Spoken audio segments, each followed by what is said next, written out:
नमस्कार, स्वागत है आप सभी का आधार लाइव में और आपके साथ मैं हूं सदफ खान। आज उत्तराखंड के सीएम पुष्कर धामी ग्वालियर पहुंचे, जहां उन्होंने जयविलास पैलेस पहुंचकर राजमाता माधवी राजे सिंधिया को श्रद्धांजलि अर्पित की।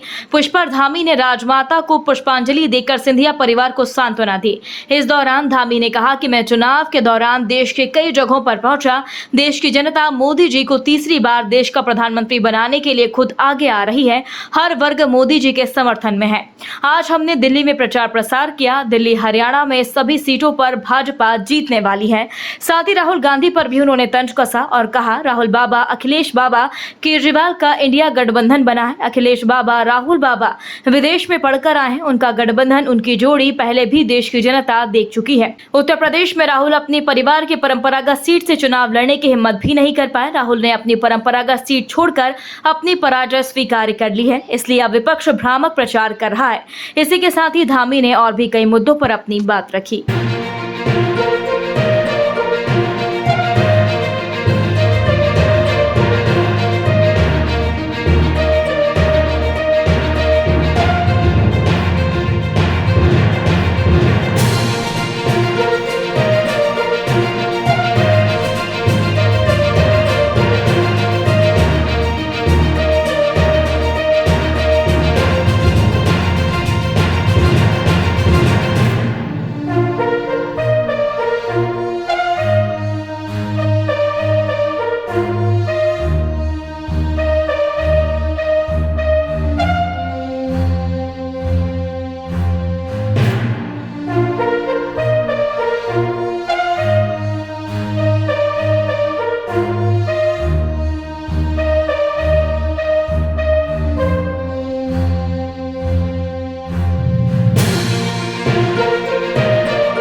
घरेलू सवाल तो रही है सर, पारिवारिक सवाल रहे हैं जो व्यवस्था है।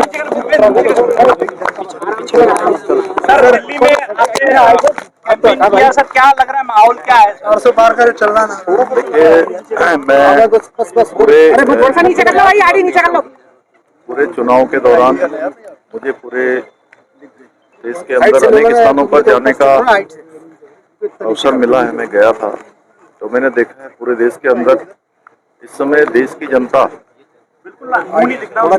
आदरणीय मोदी जी को तीसरी बार देश का प्रधानमंत्री बनाने के लिए खुद जैसा लगता है कि जनता स्वयं आगे आ रही है और हर वर्ग मोदी जी के समर्थन में है। आज मैं दिल्ली में चुनाव प्रचार का अंतिम दिन था। दिल्ली में, हरियाणा में सभी सीटों पर भारतीय जनता पार्टी जीतने वाली है और भीषण गर्मी में भी लोग अंतिम दिन चुनाव प्रचार के सड़कों पर थे, अपने घरों की बालकनियों में थे, रोड शो में थे। ये प्रत्यक्ष प्रमाण है। अखिलेश यादव और राहुल गांधी लगातार ये लोग भी मैदान में है सर, और केजरीवाल भी लगातार सिर्फ एक सपना बता रहे 400 पार कर। देखिए, जो गठबंधन बना है, इंडी गठबंधन, अखिलेश बाबा और राहुल बाबा का, और केजरीवाल जी भी उसमें जुड़े हुए हैं। अखिलेश बाबा और राहुल बाबा दोनों के दोनों विदेशों में पढ़कर आए हैं और उनका गठबंधन और उनकी जोड़ी पहले भी देश की जनता ने देखी है। उत्तर प्रदेश के अंदर जो उनकी अमेठी सीट परंपरागत परिवार की सीट हुआ करती थी, उस सीट से भी राहुल गांधी उत्तर प्रदेश में, जहां दोनों की जोड़ी है, वो जोड़ी वहां भी हिम्मत नहीं कर पाई कि राहुल गांधी वहां से पर्चा भरे।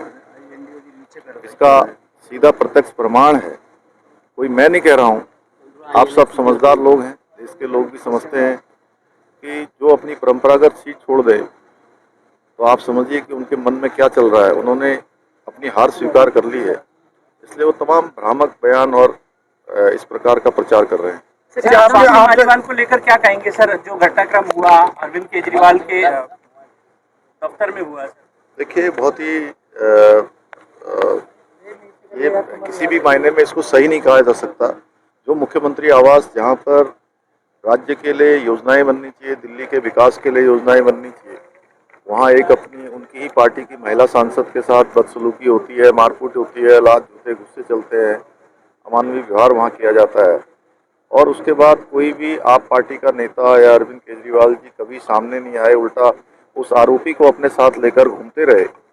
और इतना ही नहीं, पूरे जो ये गठबंधन है, इस गठबंधन का भी कोई भी नेता उसमें आगे आकर उसने कोई बात नहीं करी, किसी प्रकार का खंडन नहीं किया, किसी प्रकार की बातचीत नहीं की। और तो और हद तो तब हो गई जब इस गठबंधन में जो एक प्रियंका दीदी हैं, प्रियंका दीदी जो कहती थी मैं लड़की हूं, मैं लड़ सकती हूं, और एक महिला सांसद के ऊपर इस प्रकार का अत्याचार हो रहा है, उनका कोई बयान ना आना बहुत दुर्भाग्यपूर्ण है।